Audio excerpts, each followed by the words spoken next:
Participant को admit करना। आवाज आ रही है? आ गई आ गई। ठीक है। देखिए, हमारी चर्चा यहाँ ये चली थी कि एक द्रव्य के गुण को कोई दूसरा द्रव्य नहीं कर सकता। पुद्गल के गुण को चेतन नहीं कर सकता, चेतन के गुण को पुद्गल नहीं कर सकता। इसलिए एक द्रव्य दूसरे के कार्य का कर्ता नहीं है। तो यहाँ चर्चा अपनी अब ये चल रही थी कि आत्मा में जो रागादि भाव उत्पन्न हुए वो किसने कराए। आत्मा में जो रागादि भाव उत्पन्न होते हैं, मोह राग द्वेष के परिणाम, इच्छा के भाव, क्रोध के, मान के, माया के, लोभ के, वो भाव कौन उत्पन्न कराता है? तो यहाँ कहते हैं कि कर्म जबरदस्ती ऐसे भाव उत्पन्न नहीं करा सकता, क्योंकि कर्म भिन्न द्रव्य है। वो आत्मा में मोह राग द्वेष को पैदा नहीं कर सकता। तो आत्मा में होने वाले मोह राग द्वेष का कर्ता आत्मा स्वयं है, कोई दूसरा नहीं है। अब देखिए, आगे देखते हैं, स्क्रीन शेयर करता हूँ।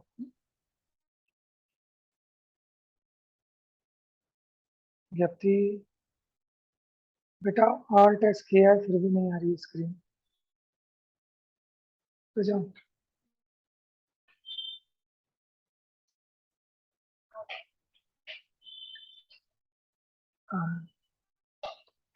डाउनलोड नहीं कर रखी? आज क्या कर रखा है आपने सब चीज?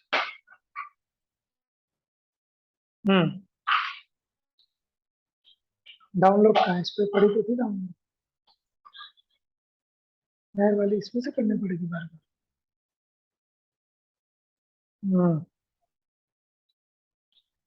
तो इसका भावार्थ पढ़ता हूँ, अभी स्क्रीन शेयरिंग हो जाएगी आपके पास।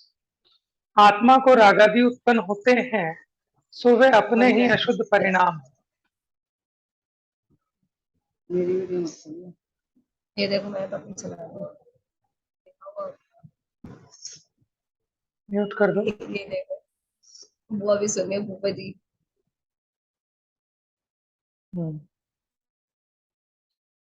बेटा आपने डाउनलोड तो किया था।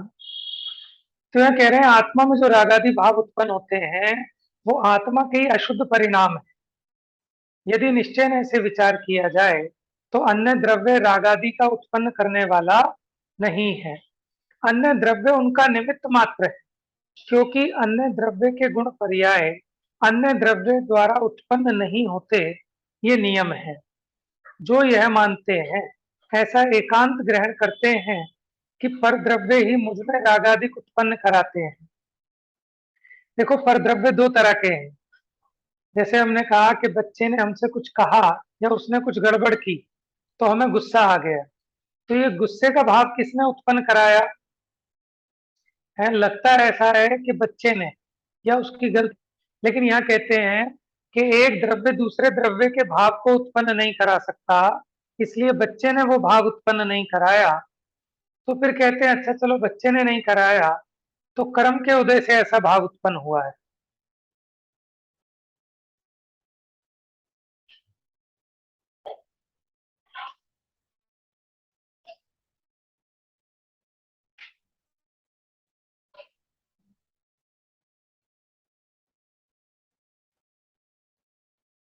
जाओ बेटा,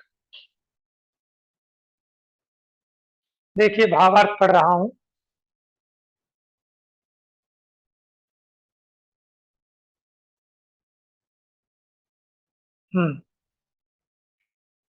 आत्मा को रागादि उत्पन्न होते हैं, सो वे अपने ही अशुद्ध परिणाम है।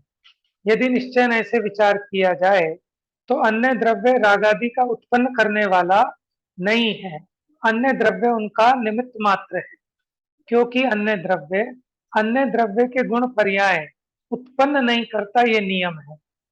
जो यह मानते हैं, ऐसा एकांत ग्रहण करते हैं कि पर द्रव्य ही मुझे रागादिक उत्पन्न करते हैं, वे नए विभाग को नहीं समझते। देखो, आचार्य देव इसलिए समझा रहे हैं कि हर व्यक्ति जो भी अपना अशुद्ध भाव करता है और ये सोचता है कि इसके कारण ऐसा भाव उत्पन्न हुआ, अगर ये संयोग हटा लो तो मेरे भाव अच्छे हो जाएंगे, इसने मेरे भाव खराब करा दिए।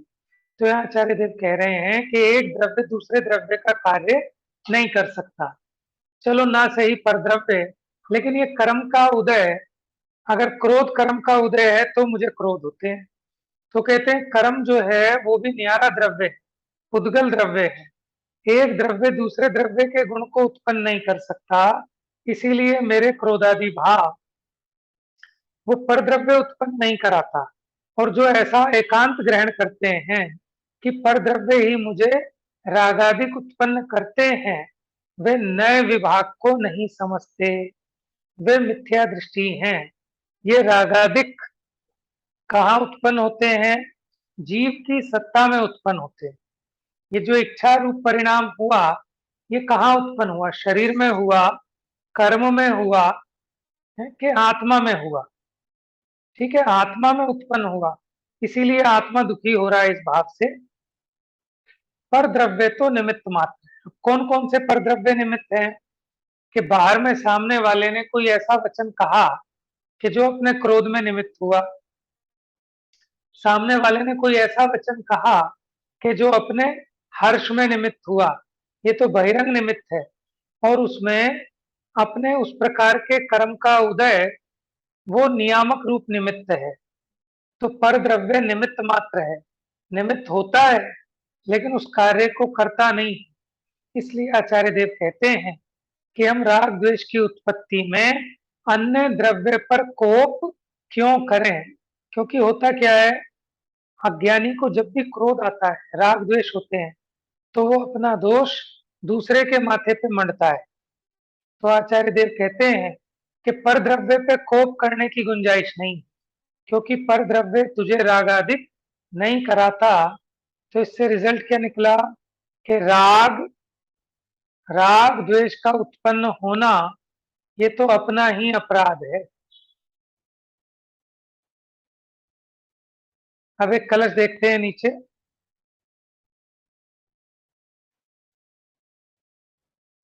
यदि भवती राग द्वेष दोष प्रसूति कतरदपि परेशान दूषणं नास्ति तत्र स्वयमयम् अपराधी तत्र सर्पत्यबोधो भवतु विदितमस्तम यात्वबोधोऽस्मि बोध। इस आत्मा में जो राग द्वेष दोषों की उत्पत्ति होती है, उसमें पर द्रव्य का कोई दोष नहीं है। वहां तो स्वयं अपराधी यह अज्ञान ही कहलाता है। इस प्रकार विदित हो, माने कोई पर द्रव्य जबरन हमें रागी द्वेषी नहीं करता, हम अपने अज्ञान से स्वयं राग द्वेष रूप होते हैं। इस प्रकार विदित हो, माने अगर इस प्रकार का सम्यक ज्ञान हो तो राग द्वेष स्वयं अस्त हो जाए, अज्ञान अस्त हो जाए। मैं तो ज्ञान हूं, क्या समझ में आ जाए जीव को? इस प्रकार विदित हो, अज्ञान का नाश हो जाए और मैं ज्ञान स्वरूप हूं, ऐसा इसको ख्याल में आ जाए। अज्ञानी जीव पर द्रव्य से राग द्वेष की उत्पत्ति होती हुई मानता है, पर द्रव्य पर कोप करता है। आप देखो, कोई भी प्रतिकूल कार्य उत्पन्न हो, अपने परिणामों में कलुषता उत्पन्न हो, तो आपको गुस्सा किस पे आता है? कि जो सामने निमित्त नजर आता है उस पे गुस्सा आता है। क्यों उस पे गुस्सा क्यों आता है? कि हमें लगता है कि इसकी वजह से ऐसा हो रहा है। लेकिन परद्रव्य के कारण किसी दूसरे के परिणाम में कुछ नहीं हो सकता। जब तक ऐसा ज्ञान नहीं मिटेगा तब तक इसका कोप मिटने वाला नहीं है। तो यह कहते हैं अज्ञानी जीव पर द्रव्य से राग द्वेष की उत्पत्ति होती हुई मानकर पर द्रव्य पर कोप करता है। कोप माने क्रोध करता है कि ये पर द्रव्य मुझे राग द्वेष उत्पन्न कराते हैं, उसे दूर करो।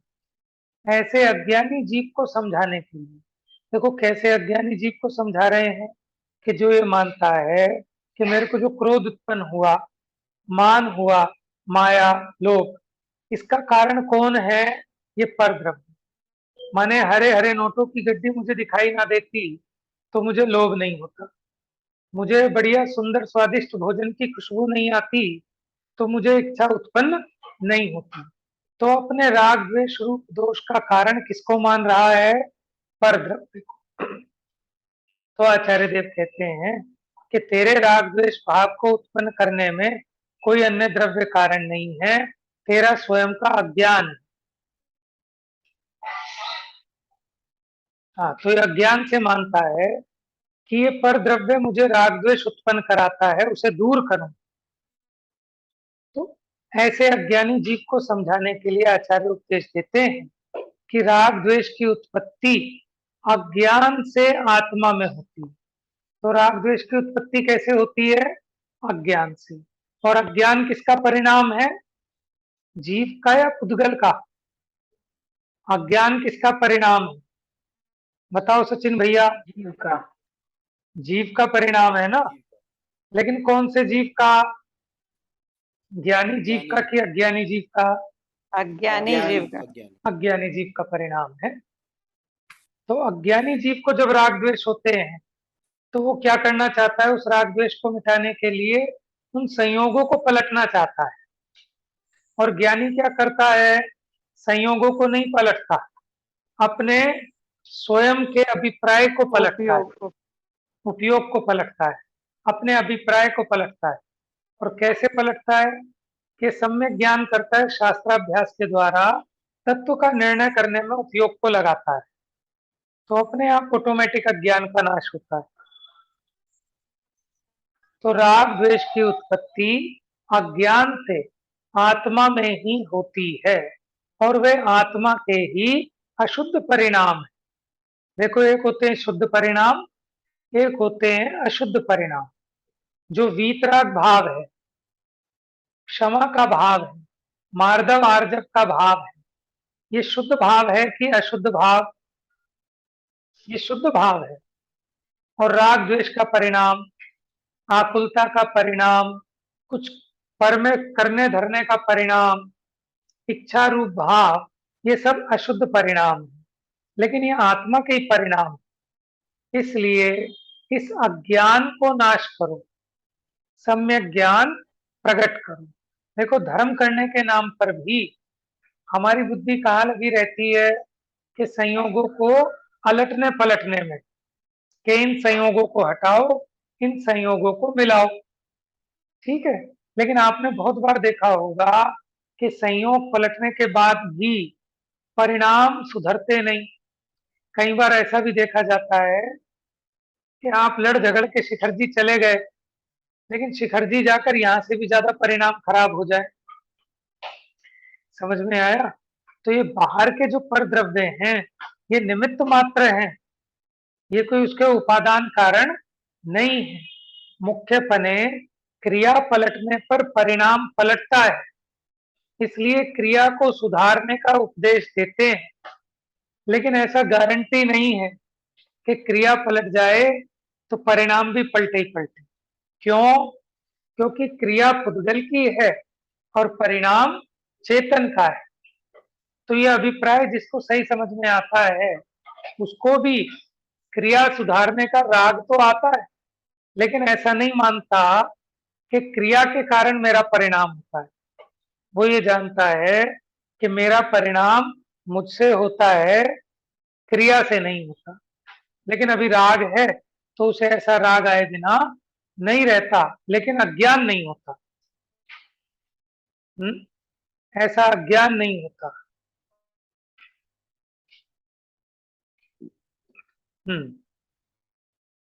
इसलिए इस अज्ञान को नाश करो। किसको नाश करें? ये अज्ञान से बड़ा कोई शत्रु नहीं है। सबसे बड़ा दुश्मन कौन है अपना? अज्ञान। जिसको ये बात समझ में आ जाएगी वो अपना सारा पुरुषार्थ इस अज्ञान को नाश करने में लगेगा। कैसा अज्ञान? कि देखो, विषयों में सुख नाम का गुण नहीं, लेकिन फिर भी क्या लगता है कि इन 5 इंद्रिय के विषयों में से सुख आता है। यह अज्ञान। धर्म सुखकारी है या दुखकारी है? बताओ। अच्छा, अब जिससे पूछूंगा वो बताएगा, सुख। जिससे पूछूंगा वो बताएगा। ये आदित्य, आदित्य, हंस भैया होंगे यहाँ पर। अनम्यूट करके आप रिप्लाई कर सकते हैं, क्योंकि मैं चेक भी करूंगा ना, कोई ज्वाइन करके इधर उधर दूसरे काम में लग गया हो। इसलिए वीडियो खोलना चालू करें, तो उससे क्या है कि उपयोग एकाग्र रहता है, आपका भी और मेरा भी, है ना। क्योंकि ये टीचिंग जो है वन वे प्रोसेस नहीं है, ये लेन देन है, आदान प्रदान। हाँ जी हंस भैया। जय जैन भैया। जय जिनेन्द्र। धर्म सुख का कारण है कि दुख का? का हाँ जी, सुख का, सुख का, सुख का। लेकिन सुख ईमानदारी का। की बात, धर्म करना कष्टदायक लगता है कि आनंददायक लगता है? आनंददायक। आनंददायक लगता है, बहुत बढ़िया। ठीक है, अब जो धर्म के नाम पे माने हम किसी अज्ञानी जीव को कहें कि भैया धर्म कर लो, तो कर तो लेता है डर के मारे कि भैया नरक वरक नहीं जाना, स्वर्ग आदि मिल जाए। लेकिन लगता कैसा है उसको? कष्टकारी लगता है। कष्टकारी क्यों लगता है? देखो, अठाइयां आई थी, तो आदमी उल्टी गिनती गिनता है कि अब कितने दिन बाकी रह गए। अब कल अष्टमी है, ठीक है। अब आदमी को अष्टमी आने पर खुशी होती है कि चिंता होती है? बताओ। जब ये पता चले कि कल अष्टमी है और कल उपवास करना है, अथवा एकासन करना है, अथवा हरी नहीं खानी, तो आनंद आता है कि अंदर में कहीं भय लगता है। कौन बताएगा? तरुषी, तरुषी, तरुषी अवेलेबल है तो जवाब दो बेटा। हेलो। हेलो। हेलो। हाँ, क्या पूछा मैंने, सुनाई दिया? हाँ सुनाई दिया है। आनंददायक लगता है, कल अष्टमी है तो खुशी, हर्ष होता है, मतलब हमें कुछ करना है। हाँ, देखो ये तो अच्छा है, ये हमारी भावना रहती है ना सबकी कि हमको धर्म करना है, हाँ। तो ये हाँ। भावना तो रहती है। लेकिन हमारी हम्म। उल्टी उल्टी गिनती भी चालू हो जाती है। उल्टी गिनती चालू हो कै- जाती है। जैसे 10 लक्षण के कैसे? 10 दिन है, ठीक है, 10 धर्म हम्म। के दिन आए। अब हमें क्या लगता है कि अब कितने दिन बाकी रह गए, कितने दिन बाकी रह गए, ऐसा जो हमें लगता है ना, इसका मतलब हमें धर्म सुखरूप ऐसा हमने सुना तो है, लेकिन हमें जैसा आनंद आना चाहिए वैसा आनंद नहीं आ रहा। तो इसी का नाम अज्ञान है। हम ये बता रहे हैं अज्ञान कौन सा है, कि जिस अज्ञान का नाश करना है। तो वो अज्ञान ये है कि पैसे में सुख नहीं है, लेकिन हमें कैसा लगता है कि पैसा बढ़ जाएगा तो हम सुखी हो जाएंगे। हम्म। अच्छा, त्याग में सुख है, लेकिन हमें जोड़ने में सुख लग रहा है। तो ये जो हमारी मान्यता है, ये ज्ञान है कि अज्ञान है? अज्ञान। अज्ञान है। तो इस अज्ञान का नाश करना है और सम्यक ज्ञान प्रकट करना है। देखो, मुनिराज ने सारा परिग्रह छोड़ा और जंगल में चले गए, और हमें देख के कैसा लगता है कि भैया बड़ी हिम्मत है इनकी, देखो कितना कष्ट सहते हैं। तो बताओ, मुनिराज कष्ट सहते हैं या आनंद में रहते हैं? आनंद में रहते हैं। आनंद में रहते हैं, लेकिन अपने को कैसा लगता है? हम्म। और ज्ञानता भरी पड़ी है, इसलिए यही लगता है वो कष्टदायक है, क्योंकि हम नहीं कर रहे हैं ना उस चीज को, हाँ, इसलिए लग रहा है कि वो कष्ट में है। तो हमें मुनिराज पर दया आती है ना, कि देखो कितने मच्छर काटते होंगे इनको, कितनी ठंड लगती होगी, हम्म। कितनी गर्मी है। तो ये हमारा अज्ञान है। मुनिराज, 3 लोक में माने अरहंत सिद्ध को रहने दें, वो तो परमात्मा पद को प्राप्त हो गए, लेकिन साधक दशा में हैं, और वो कैसे आनंददायक है, उनके समान कोई दूसरा संसारी प्राणी सुखमय नहीं है। चक्रवर्ती भी जिनके आगे नतमस्तक हो जाते हैं, और हमें क्या लगता है कि देखो मुनिराज कितने कष्ट में हैं। तो यही हमारी अज्ञानता है। और जिस दिन हमें ऐसा लग जाएगा कि मुनिराज आनंद में है, ठीक है, उस दिन समझ लेना कि हमें सम्यक ज्ञान हो गया। और हमें जब लगेगा ना कि मुनिराज आनंद में है, तो हम भी प्रयास करेंगे। क्या प्रयास करेंगे? कि इस परिग्रह पोट उतार सब, लीनोचारित पंथ, निज स्वभाव में थिर भये, वज्र नाभि निर्ग्रंथ। पढ़ी है ना आपने? क्या है ये? वज्रदंत चक्रवर्ती वैराग्य भावना है। तो अभी अभी अपने को कैसा लगता है कि परिग्रह को जोड़ना है या छोड़ना है सचिन भैया? परिग्रह को जोड़ना है कि छोड़ना है? भैया छोड़ने का भी विचार चलता है और साथ साथ जोड़ने का भी चलता है। देखो सच बोलना, ठीक है, हमें तो क्या है कि चर्चा कर रहे हैं, अपना चोर अपने खुद को पकड़ना है, तो पता है। ठीक है ना। हमें ऐसा भाव जो आ रहा है कि जोड़ना है, तो हमें विचार करने की जरूरत है कि भैया कि जोड़ जोड़ कर, अच्छा जिन्होंने इतना जोड़ लिया कि जिनके पास रखने की भी जगह नहीं है, क्या वो सुखी हो गए? लेकिन हमें ऐसा नहीं। जो लगता है कि इसमें सुख है, इसी का नाम है अज्ञान। आपने स्तुति पढ़ी है ना, लक्ष्मी बड़ी अधिकार भी पर बढ़ गया, क्या बोलिए? है, लक्ष्मी बढ़ गई, प्रतिष्ठा बढ़ गई, नाम बढ़ गया, लेकिन इससे सुख का कोई संबंध नहीं है। नहीं। और इसमें जो कोई सुख मानता है, ये क्या है? अज्ञान। कि हे भगवान, अब हमें अपने इस अज्ञान का नाश करना है, ठीक है। और उस अज्ञान का नाश कैसे होगा? सम्यक ज्ञान प्रकट करने से। और सम्यक ज्ञान का उपाय क्या है? सम्यक ज्ञान के लिए क्या करें? हैं, बताओ पूनम भाभी जी, सम्यक ज्ञान के लिए क्या उपाय करें कि सम्यक ज्ञान प्रकट हो?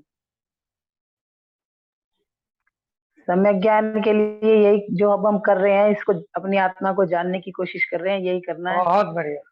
तो क्या करें? अपनी आत्मा को जानने की कोशिश तो सब करते हैं, अन्य मत वाले भी करते हैं। ज्ञान का नाश। हाँ, अज्ञान के नाश के लिए करें क्या? कैसे अज्ञान का नाश होगा? आंसर तो आपका बिल्कुल ठीक है, अज्ञान के नाश के लिए अज्ञान का ही नाश करना होगा। लेकिन उसके लिए बाहर में अब हम प्राथमिक उपाय क्या है? तो वो कहा शास्त्राभ्यास। क्या कहा? तो दुनिया में शास्त्र भी बहुत प्रकार के हैं, शास्त्राभ्यास। तो किस शास्त्र का अभ्यास करना?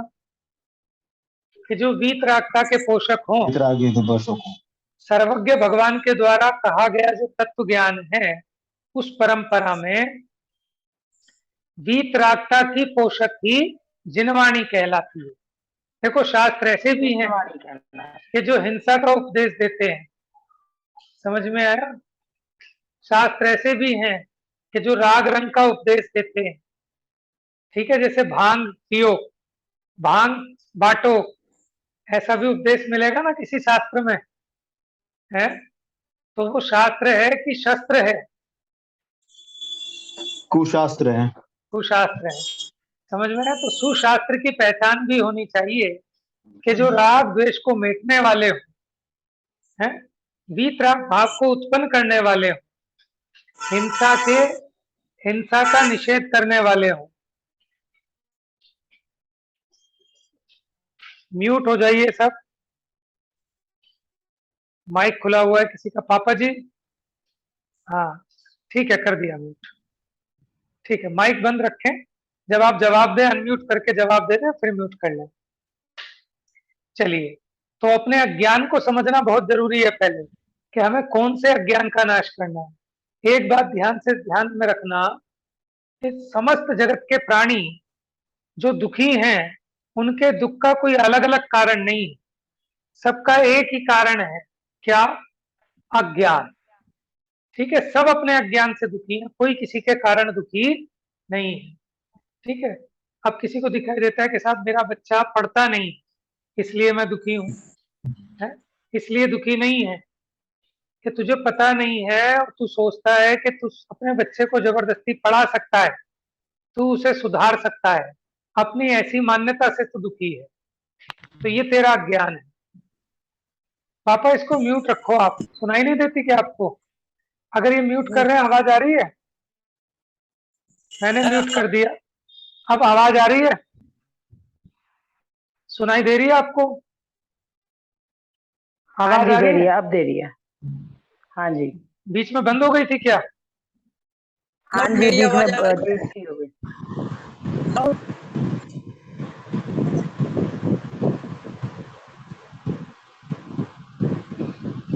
चलिए अब ठीक, नहीं आ रही, आवाज आ रही है अब मेरी? आई। ठीक है, बोलूंगा तो आएगी हाँ ना। जी। चलिए, अज्ञान समझ में आ गया सबको? आगे बढ़े। तो अज्ञान को नाश करने के लिए क्या करना कि सर्वज्ञ देव की जो वाणी है, जो आचार्य परंपरा से हम तक आई है, उसका अभ्यास करना। ठीक है, क्योंकि वो सम्यक ज्ञान का प्रमुख निमित्त कारण है। मनोज मेरी आवाज आ रही है? आ रही आ रही है। ठीक है।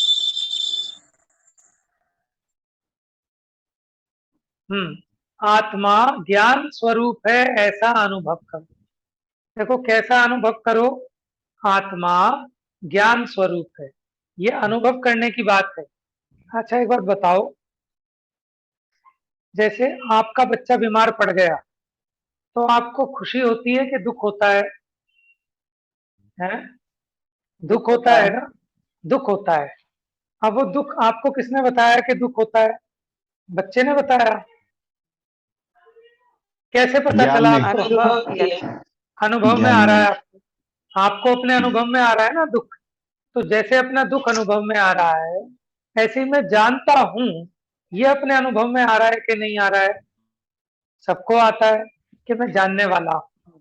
लेकिन हम क्या, कि अनादि का ऐसा तीव्र मोह का संस्कार है कि जो मैं जानने वाला हूं इसको तो अनुभव नहीं करते, लेकिन ये जो इच्छा के परिणाम, मोह राग द्वेष के परिणाम हो रहे हैं, निरंतर इस रूप अपना अनुभव करते हैं। तो ये जीव मैं ज्ञान स्वरूप हूं ऐसा अनुभव नहीं करता, ये महाअज्ञान है। क्योंकि आत्मज्ञान ही ज्ञान है, शेष सभी अज्ञान।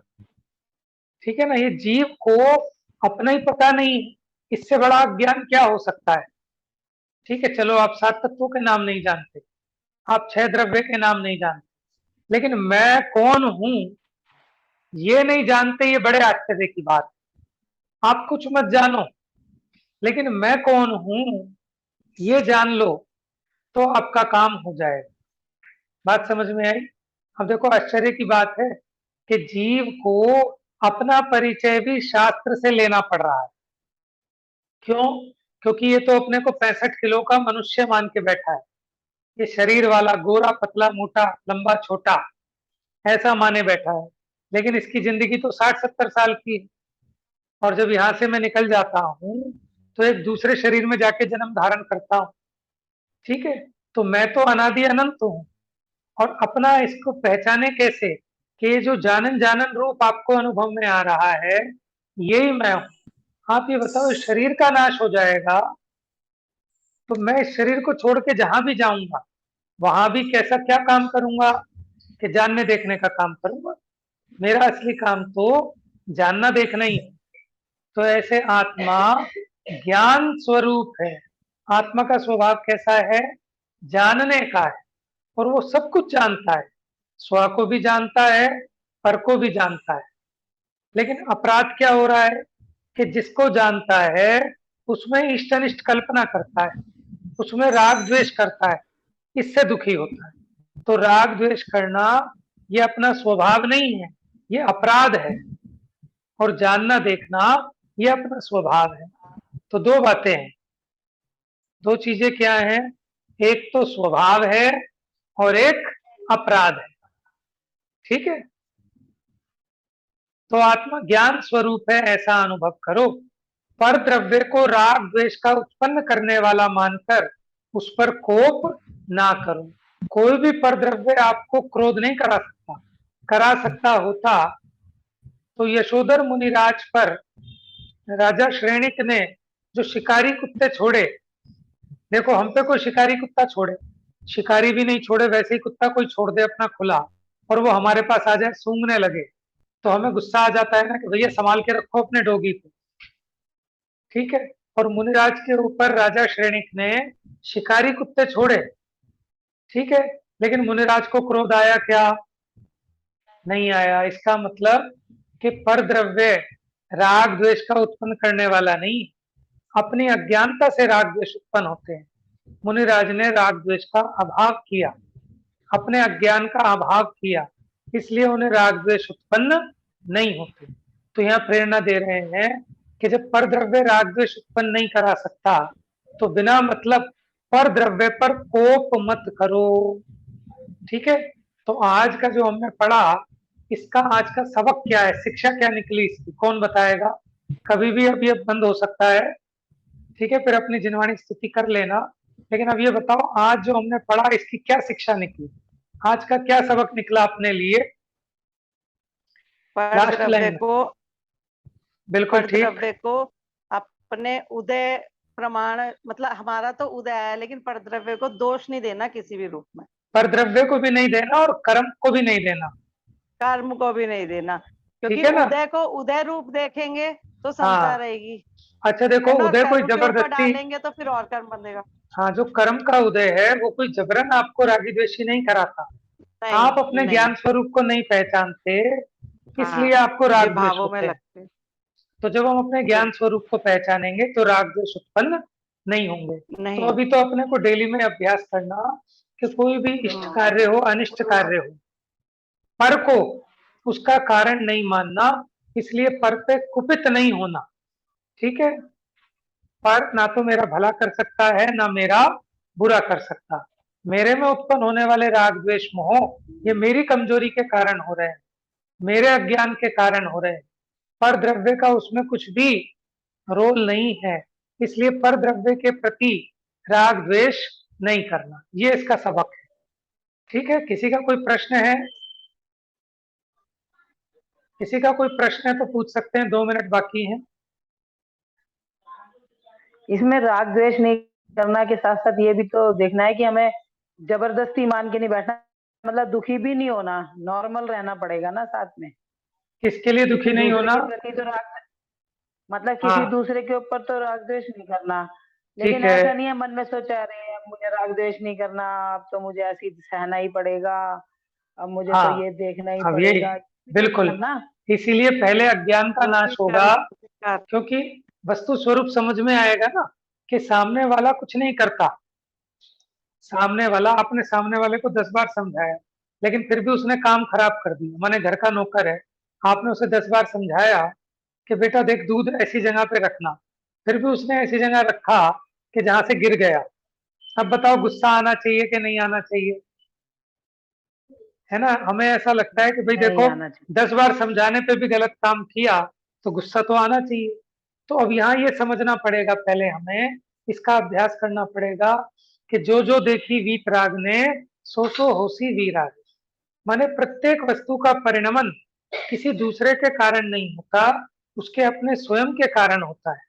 आज अगर दूध को, माने मोरी में जाना है, नाली में जाना है, आज सारा का सारा दूध, तो कोई दूसरा उसको रोक नहीं सकता, समझ में? आप चाहकर भी उसको बचा नहीं सकते। तो जब तक ये वस्तु स्वातंत्र की व्यवस्था के एक द्रव्य के परिणमन को दूसरा द्रव्य नहीं कर सकता, ऐसी व्यवस्था जब तक आपको समझ में नहीं आएगी, तब तक हमारे राग द्वेष मिटने वाले नहीं है। तो इसीलिए प्रथम नंबर पे राग द्वेष मिटाने के लिए क्या कहा कि अज्ञान का अभाव करो और अपना इवैल्यूएशन करो कि जब भी आपको क्रोध आता है, आप सोचो आपको क्रोध क्यों आया, कि मुझे क्रोध इसीलिए आया कि मैंने इसे सामने वाले को अपने इस राग द्वेष का कारण माना, ये मेरा अज्ञान है।